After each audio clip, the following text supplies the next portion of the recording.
treatment strategies. We talked about the gases and the volatile liquids. Let's now move on to the intravenous agents. We have barbiturates like thiopental and dissociatives. We have opioids and benzodiazepines, and we have the miscellaneous agents. Let's talk about barbiturates. So barbiturates include thiopental and others. They are highly lipid soluble, they enter the brain very quickly, and they act through the GABA A receptor. They may decrease circulatory blood flow as well, so that is nice because you can decrease intracranial pressures. So in cases of head injury or where you're worried about high intracranial pressures, this is a good choice of medication. You can see here how quickly this drug is moving from each of the different tissue compartments. Remember that benzodiazepines and barbiturates work through the GABA A receptor. I keep showing this to you all the time because it's such a beautiful illustration. Midazolam is one of the most commonly used benzodiazepine. It has a slower onset than thiopental. Flumazenil may be used to reverse excess sedation or dosing due to the benzodiazepines. Remember that flumazenil does not reverse barbiturates. The next category of drugs are the dissociative drugs. Dissociative anesthesia generally involves a conscious patient.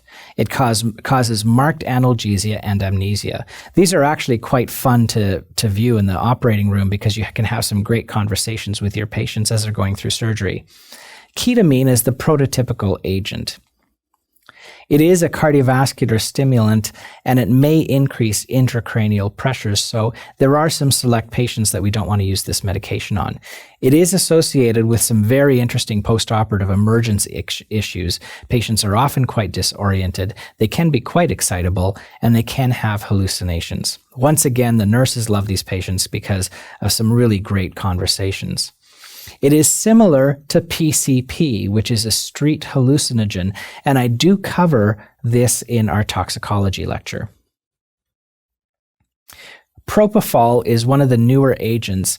It is as rapid as the barbiturates. Recovery is very rapid. There are some antiemetic actions, so it doesn't cause a lot of nausea, and it may cause a slight drop in blood pressure when you use it for induction. I use this drug all the time in the intensive care unit. It gives great sedation and I know that some of my colleagues in anesthesia use it in the operating room as well. It is also used in dental anesthesia, and it gained notoriety because the dentists were the first ones to use it, and then they ended up getting accused of sexual harassment while their patients were under. It came out later that propofol actually causes quite erotic dreams, and so it becomes the drug of choice in people who have had multiple surgeries because they love the dreams that they've had. This is also a famous drug because this is the drug that Michael Jackson's doctor was administering to Michael Jackson.